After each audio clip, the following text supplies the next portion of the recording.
Welcome back. Let's analyze some of those big numbers that came through overnight. Infosys, of course, tops the list, where the company has raised their revenue guidance up to 16 to 16.5% versus 15 to 16% earlier. Anand Tandon is joining in to analyze all this and more. Anand, good morning. You know, it's sort of an outperformance that perhaps we're expecting from a lot of these IT names now, considering that Infosys, HCL Tech and Cyient have reported good numbers. But is this a time to buy? Or would you want to still wait and watch a bit? It depends on your overall view of the market as well. So from coming back to the numbers first, clearly the expectation of slowdown next year is still very much on the cards, right? I mean, even the managements are talking about the fact that they are seeing more cost takeout deals than actual growth growth-oriented deals. The financial sector, etc., budgets are still not being finalized very easily and all of that, which essentially means that the expectation that the market already had going in was that this year will be quite okay, but next year there will be a slowdown, and that's why we have seen the stocks come off quite considerably. Now the question really is that valuations compared to the rest of the market, to my mind, in an absolute sense they are expensive, but on a relative sense they are not. So even if you are looking for a slowdown next year, and it is quite possible that if you want to be bullish on the market, then the slowdown can be constrained to perhaps the first half, and the second half can look a little better. You don't have particular reason to be moving out very sharply.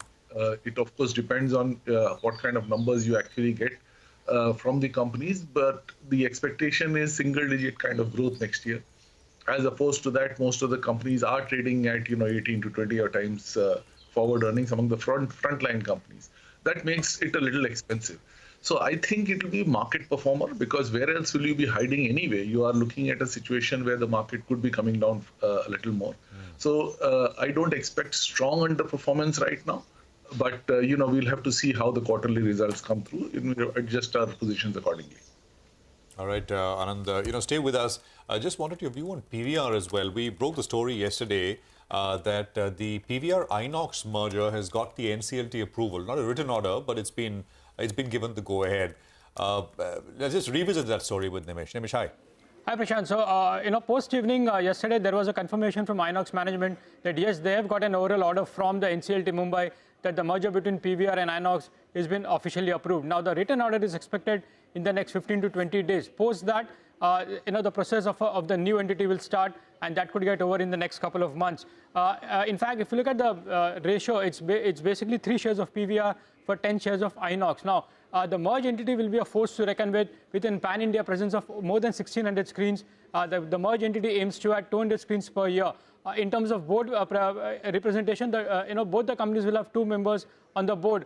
The Inox promoters will own close to 17% stake in the company, or 16.66 to be precise, and the PVR promoters will own 10.5% stake in the merged entity. The merged entity, after it comes into force, will have a 40% market share in the top 7 cities. So, the final hurdle or the big trigger for the stock is now out of the way, and the NCLT Mumbai has finally approved the merger between Inox and PVR last evening.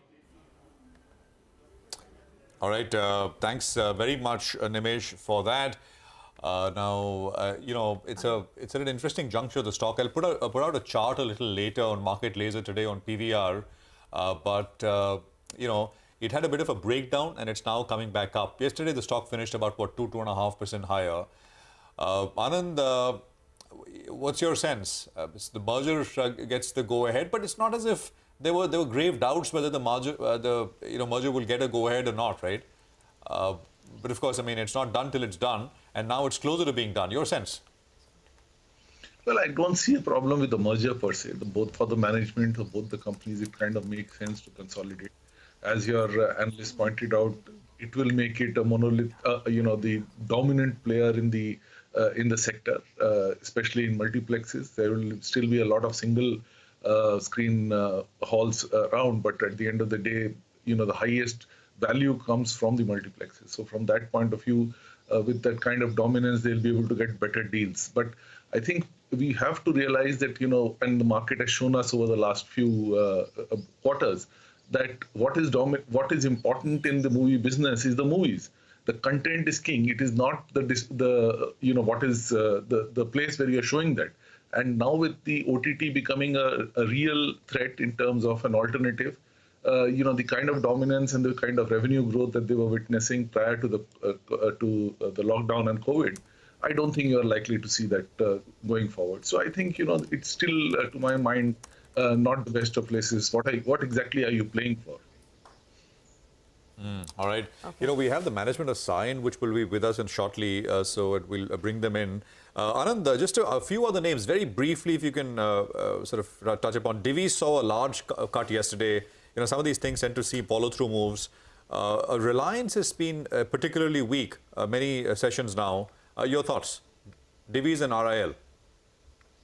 I don't particularly track Divi's very closely, so I can't comment on that.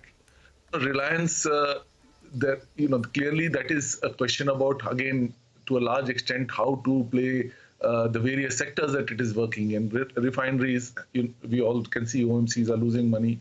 Of course, Reliance doesn't have the same dynamics, but even then, the margins will be a little subdued compared to what they were earlier. Retail has been growing, but perhaps the valuations have caught up with it.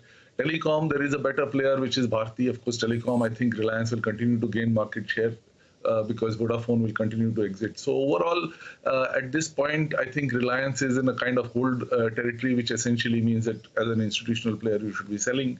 But if you were to take a one-year view, I would argue again that you cannot.